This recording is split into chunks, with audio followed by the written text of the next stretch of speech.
am Ashley, and I am here to talk to you about writing posts that actually convert followers into coaches or clients and how to keep people reading until the end of your post.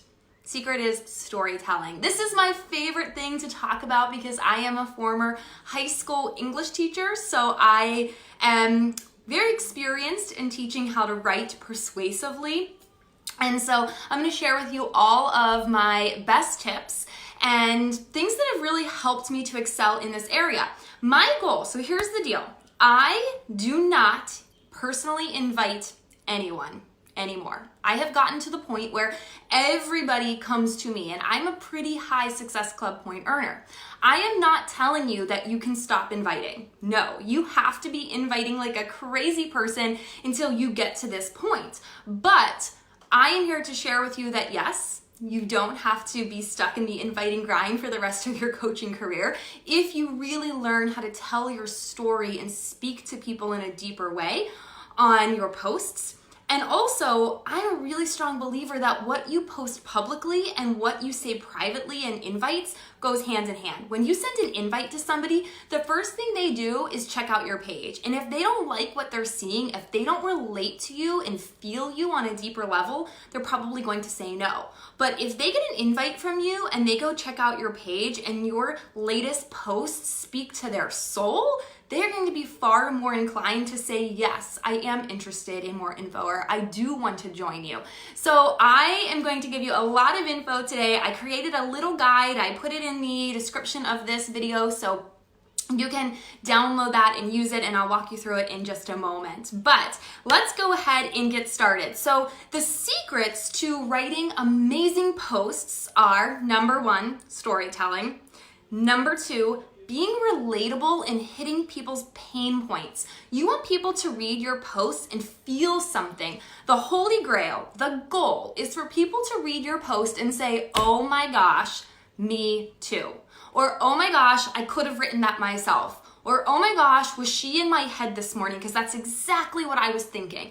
When you can get people to feel that and to say that, then you know you have struck gold.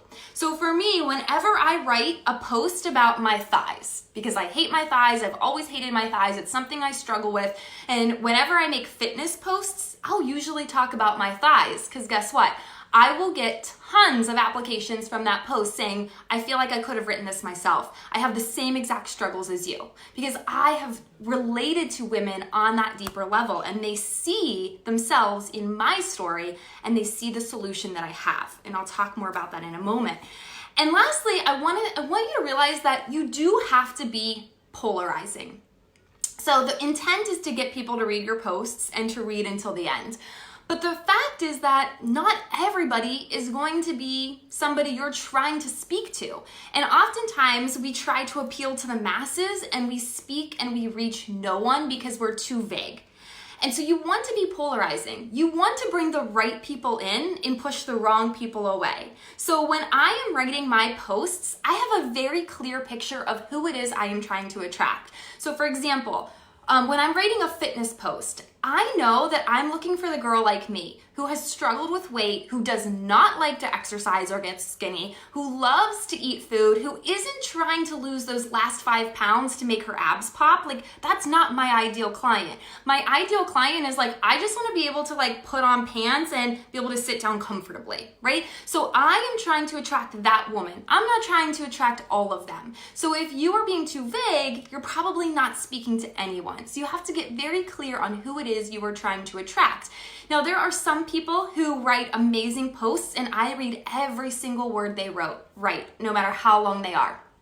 There are other people who are equally as amazing writers, but I just don't relate to them and their struggles. When they're talking about something that I haven't gone through or just doesn't speak to me, I don't read it, and that's fine. So stop trying to judge your success on, is everybody reading this? And instead asking, are the right people reading my posts? Because everybody always asks me, if I write a long post, how do I get people to read it? And my answer is always, the right people will read your post. The wrong people won't, and that's fine. You don't need them. Focus on the people who you're trying to attract and target. So, questions before you make a post is, am I posting with a purpose? So back in the day when I started, we were told to post 3 to 5 times a day. And so that was not intentional, purposeful posting. It was just posting to check things off of the box. But now that I post once a day, I make sure that that one post is very, very intentional. Am I posting to recruit to a challenge group, to the coaching opportunity, or to just build my brand and build trust with my following and add value? Those are the only 3 things that I post for. So it's not just to check things off boxes anymore. Number 2 is, what is my intention for this post? Am I trying to speak to women and try to get them to realize that, hey, this is a great time to start focusing on your health? Or is my intention to hit women who are so sick of going to work and doing the morning grind and share the coaching opportunity with them? So I'm very intentional with when I'm posting and what I'm posting, and I'm going to talk about that as well, like my marketing calendar. And then, would this speak to me if I read it pre-Beachbody? So every time I write a post, I ask myself, if I wasn't a coach, if I didn't know Beachbody existed and I read this, would I be like, wow, like that's me. I need this. Like this so speaks to me, okay? So here is my formula for every post that I write. Number 1, I start with a hook. A hook is just a catchy phrase to get people in, and I'm gonna go into detail on each of these in a moment. Number 2 is I tell a story, a specific story. And number 3 is I end with a question or a call to action in almost every single post, okay? So let's talk about the hooks. The hooks are those very catchy phrases that you want to get people to read. Like they have a split second to read it and decide if they want to click the button that says read more. So in my opinion, those first 3 lines are kind of the most important part of your entire post. So sometimes I will start with a really good hook that I have in mind. Other times I'll write out my post and then I'll look at it and I'll say, what is the most important phrase or sentence in this post? What is the most impactful and powerful? And I'll move that to the top, and that will be my hook. So some examples are, I will go to like Scary Mommy page on Instagram or something, and it's all memes, like those images that just have text, and I will screenshot all the ones that I like, and then I will use those as hooks. So any funny phrase about motherhood, sometimes those I just type out and that's my hook, right? Gets people in and they're like, okay, I wanna read more. Other times it's just something about me. So for example, here are a few hooks that I used recently for coaching posts. Ambitious women in all caps. This is for you, right? Because I'm being polarizing. I want only the ambitious women to read, and then click the read more. Another one is, I get it, I'm guilty of it too, right? People are like, well, what are you guilty of? Like, I need to read this. Another one is, hey, I'm Ashley and I'm a recovering stalker. Maybe you are too, and we can be friends, right? And then I got so many people who are like, yes, Ashley, I stalk you and I don't engage with you either, right? So those are just examples of hooks for coaching posts. Examples of hooks for fitness posts. Have you ever gone to bed without brushing your teeth? Right? That's like a random question. But then I went on to share how you probably didn't beat yourself up about it, right? You got up the next day, you brushed your teeth, you went on with your day. But with fitness, a lot of people will have a cheat meal and then spiral into this downward failure cycle and be like, oh, I fell off the wagon. I might as well just binge eat for the rest of the day, right? Another one is, I've been thinner, I've been thicker, but I've never been happier, right? And then I talk about my journey. Another one is body type. Works out, but definitely says yes to wine. And then I go in about my fitness journey, right? So those are just fun little sayings that get people to want to read on. Next is the story. This is the most important part, really, of the post. And I'm going to spend a little bit more time really diving into this because this is so, so, so important. Okay. Stories are what makes us relatable. Stories are memorable. And stories are what we use when we co-create. So if I start telling you a story about my first day of 7th grade, of getting on the bus and getting off the bus and walking down the hallway with all of the lockers and being so nervous and having butterflies in my stomach and having my, my backpack, you probably start thinking about your first day of 7th grade, right? You're co-creating this story with me.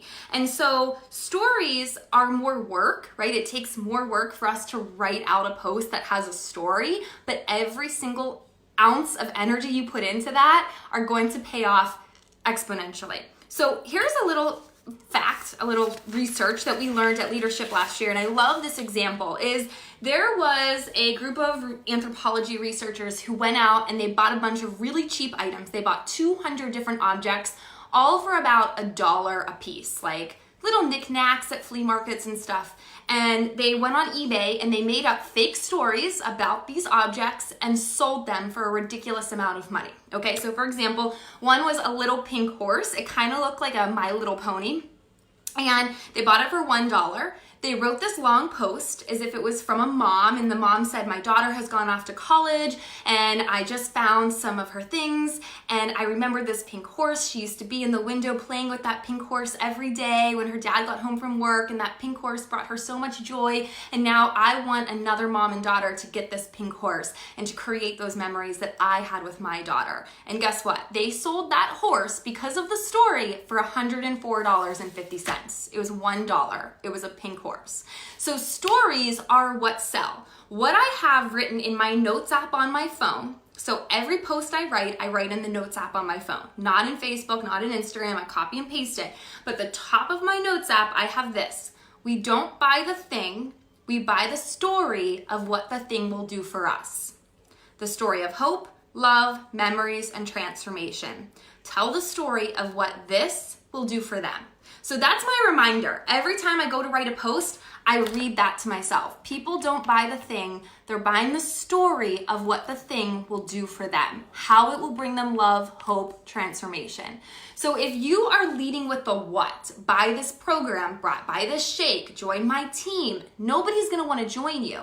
But if you are able to craft a story that's real, I'm not telling you to be like them and create fake stories, but you want to evoke emotion and you want people to realize what this can do for them, what solution it's going to solve. So you want to be very, very specific. So here's what I have for you in order to find your stories that you're going to start sharing. In this packet that I made for you, there's a struggle web. Okay, and I only did this as an example. I would like for you to use a much bigger piece of paper and have a lot more circles on here, but this is just an example. So what I want you to do is sit down and write down all the struggles that you have. So mine, for physical, has like 9 million bubbles here. And it's like, I've always been embarrassed of my thighs, and I tried every diet, and I would go to the gym every Monday and quit by Wednesday. I would go to the gym and I would just do 20 minutes on the bike, 20 minutes on the elliptical, 20 minutes on the treadmill, and stare at the TV dreaming of spicy chicken sandwiches the whole time.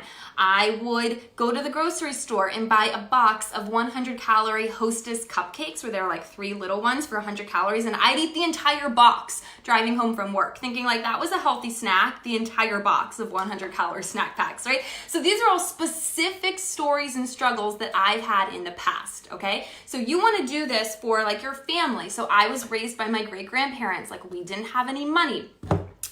Financial, I talk about going to school. I did all the things I was supposed to do in life. I went to school, I went into debt, I got the degrees, and then I was trapped in a job. I just wanted to be at home with my baby, but I had to go to work to pay off my student loan debt. I talk about how my grandparents, we had all the money we had for the entire month in an envelope on the mantelpiece in the dining room. And so I always have this sense of lack, of scarcity, of like not having enough money. So that is something you want to talk about. So all of these areas, you want to sit down and really think about what makes you you. What struggles have you had in your life? And then the next activity is turning those into specific stories, okay? So I have this little story map for you guys, and I want you to really think about stories. So for example, for physical, I could talk about how I was always really embarrassed to let anybody see me standing up in a bathing suit. So I would literally go to the beach and put my beach chair in the water and sit there so that I could pee without having to stand up and let anybody see my cellulite or stretch marks, because I never wanted anybody to see my legs or my body in a bathing suit with me standing up. I would have my cover up around me at all times. That is a specific story. When I share that story, I have other women who relate to that say, oh my gosh, that's me too. Now, if you have completely different stories about being skinny and trying to get strong, then that's what you are going to write and lead with. So what are your specific stories? That's what you need to focus on.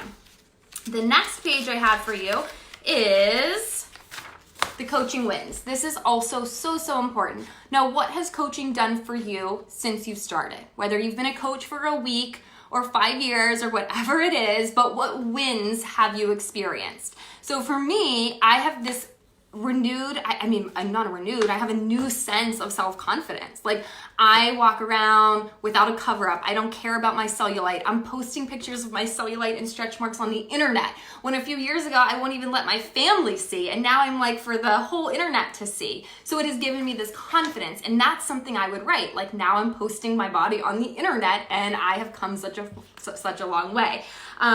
Financial, being able to go to Target and buy whatever I want and not have to hide the bags from my husband or fight over how much I spend. That's a specific story. So you want to have these solutions, because you want to merge all of these together. It's really important when you're telling stories that you're just not a Debbie Downer, that you're not just sharing all of these terrible things about your life so that people feel bad about you or bad for you. You want to end it with the silver lining. Now that I have found coaching, this is what has happened. So you want to have a clear structure of past and present. Pre-beach body, beach body. This is what life was like before. Here's a very specific story, and here's how coaching has solved it for me. I now feel this way, okay? So that is why coming up with your struggles will help you to really identify who you are and who you're trying to attract. Having those specific stories that people are going to relate to are really important, and then having what coaching has done for you. Because here's the deal, a lot of people think they're telling a story, but they're just alluding to the story and not actually telling it, so people don't relate to it. So Kendra Hall gave this amazing example, and I'm just going to give it to you because it's easy. But there was a lady who was in a similar business as us, and she kept posting about how she was doing her business because she wanted to have time with her family. She wanted to have more time with her family. She wanted to have more time with her kids. And she just wasn't getting anybody to sign up to join her business. And so then she realized that that was too vague. So she told a specific story about how it was Author's Day at school, and her kids got to dress up as their favorite author, and she got her kids dressed and she sent them to school, but she had to go to work and she couldn't be there. And the other moms that were there were sending her pictures of the kids and saying, oh, look how cute your kid is at school, right? And this mom was just devastated because she couldn't be there. So she made a post and said, next year I will be at Author's Day, right? And she worked her business, she worked her butt off, and then next year she was able to quit her job, and she was the mom at school taking pictures of all the kids dressed up in their Author's Day outfits and texting the pictures to the other moms who couldn't be there. And again, that was a post. Join my business. Do you see how there's a clear distinction between I want to spend time with my family and I was able to be there at Author's Day? Or if you are in that position where she wasn't able to be there, paint the picture of where you're going. Say, next year, I will be there at Author's Day. Who will be with me? I'm looking for my next group of mentees, okay? So it's okay as a new coach, if you're still working your full-time job and you haven't quit yet, you haven't had massive success, paint the picture of where you're going and say, next year, I will be at that specific place. Who's going to be there with me, okay? So be specific. So always turn your struggle into your solution. What was your struggle, and how has coaching provided that solution to you? When people see that, then it's really going to make a difference. So I recently did a post about how I shared my transformation, and I said, I used to think I had to go to the extremes. Every Monday I would start some crazy fad diet. I would go to the gym, and by Wednesday I'd be really depressed that I couldn't have dinner with my family because I was eating my diet foods. I was hungry, I was exhausted, and I didn't lose 35 pounds in 3 days. So I would quit, and I promised myself that on Monday I would start again. And then on Monday I'd do the same thing, and I'd quit by Wednesday. Who feels me, right? And so that is very relatable. People understand that. My target audience gets that. And so that spoke to their soul. And I had a lot of people sign up with me after that post. Some really great examples of storytelling is one, Jen Guthrie. If you look at Jen Guthrie, every post she makes is amazing, and she's really good at telling stories, having really catchy hooks. She recently wrote a post about Katrina, and I didn't even know that she had survived Hurricane Katrina. And I am not an emotional person, but I cried reading that post. And my husband tells me that I have a frozen heart, that I have no emotion, but I cried reading her post, and I was like, that was amazing. Lindsay Matway, I will never forget a post she wrote about growing up in the bedroom that she had, and how she took carpet squares and she made her own carpet in her bedroom. And that spoke to my soul because it was a very similar situation for me. I didn't have a bedroom. And so finally we converted the attic into kind of a bedroom for me. So that was something that really spoke to my soul. Molly Asplin really recently wrote a story about how she grew up only eating Tyson chicken nuggets. And now every time I'm in the store, I think of her. Every time I see chicken nuggets, I'm like, Molly. Right? I've created that association. So your goal is to get people to remember you and specifics about you, because when you do that, you have struck gold and people are going to want to join you, whether it's as a challenger or as a coach. So really important. Now, these stories are also what gets people to stick around to the end. So if you are just telling a boring story about your day-to-day, like woke up today, had to get the kids to school, had to go to work, and then I had to come home and make dinner, and now I'm doing my workout. Did you do your workout today? That's not a story. That's just a recap of your day that's boring as hell and nobody cares. So you want to tell a story that people are going to be on the edge of their seats wanting to read more, or saying, oh my gosh, this is so me. Like, I cannot even believe that somebody else is going through or went through the exact same thing. Okay? Now, the last part of your post should be a question or a call to action. I believe that every single post you make should have a question somewhere in it to get engagement. So for example, I recently said, my daughter just threw a fit because she wanted to go to the Target. Where do your kids love going? Okay, so it's just like, that had nothing to do with the rest of my post, but it was something to just get engagement going. So have a question or call to action. So anytime I make a post that has to do with fitness, right, I make sure that my call to action is either asking people to share that they are in a similar situation or that they relate, or it is to join me. So here's my marketing calendar that I mentioned earlier. I lately, I'm really hot, have been doing something I call marketing sprints. So what I do is I decide for the next week or 2 weeks, I am going to be hardcore recruiting to either the coaching opportunity or to challenge groups. So for example, the last 2 weeks of August, I was only focused on recruiting coaches. So all my stories were spun to talk about coaching. So instead of just documenting my workouts every day, saying oh, who wants to do these workouts with me? It was, oh my gosh, look how fun my job is. I get to work out and make fun TikTok videos about it and put it in my stories. That's my job. How cool is that? Who wants to do this with me? My posts were really all about coaching. Every post I made had something to do with coaching or the lifestyle that I've created or what I'm doing now.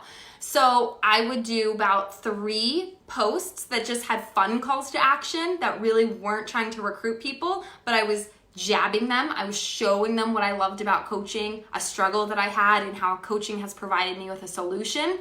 And then the 3rd or 4th post would be, I am now accepting new mentees. My new mentorship is starting. I am looking for this type of girl, okay? So same with challenge groups. So I will do 3 posts where I talk about body image. I talk about a struggle I've had and now a solution, how I feel now. No call to action to join me, but some sort of call to action to engage in that post. And then the 3rd or 4th post was, okay, my new group is starting. Who wants to join me? So this approach goes back to Gary Vee, who wrote Jab, Jab, Jab, Right Hook. So that's where that comes from. So I'm doing jabs where I'm talking about coaching. Then I'm saying, join my team. Jabs where I'm saying body image, fitness, my struggles, join my new group. Here's what I can do for you, okay? So those are the sprints that I have. So instead of just posting about whatever I feel like posting about that day, I look at my calendar and I say, okay, here's when my group is starting, so I need to be super intentional with posting about this topic for so many days, and then here's where I'm gonna make my call to action to get people to join me, okay? Now, what I always recommend doing in terms of inviting is if you post about a challenge group or fitness that day, you invite to the challenge group that day. So your invite should match what you're doing publicly. But that is how I do my sprints. So that is everything that I have for you guys. The last page of this little packet is a map of what you should be doing to write out your post. So start with your hook and then tell your story, write a specific story of in the past, here's how life was, or, just a year ago, or just last week, or if you're a brand new coach. So many things have changed for you from Beachbody. Think about the physical transformations that's on here. Think about physical. How are you feeling after your workouts, or after drinking Shakeology, or after being more intentional with your eating? How are you feeling emotionally after doing personal development or doing these trainings and learning? How are you feeling financially? Even if you only earned, $16 or something, don't wait to share those financial gains. Or paint the vision of what you're doing financially, where you're going. I do that a lot. And then other, community, anything else. But those are the things that you need to be really paying attention to as a new coach, for what this is doing for you, what Beachbody is changing in your life, because those changes are already happening, even if you've only been a coach for like 3 days. Those changes are there. You just haven't put them into words yet. So follow this little map. This is what I do, and this is literally how I write almost every one of my posts. Now, I also will say that not every single post I write is a deep post with a story. I typically, when I'm not in a specific sprint, like I just mentioned, I will alternate. So I will do a deep post, and then the next one might be something funny about motherhood, and then I'll do a deep post, and then something might be funny about me loving donuts, whatever.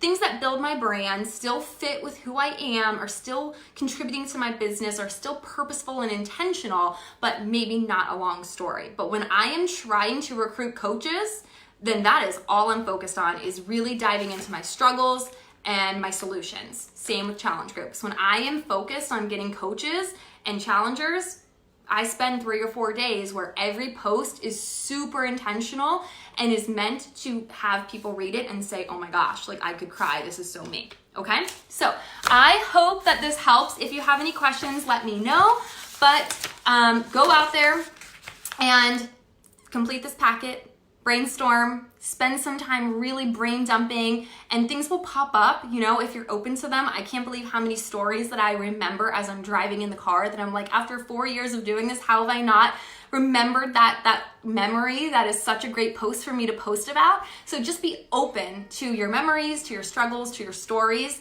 and then share them. All right, bye everyone.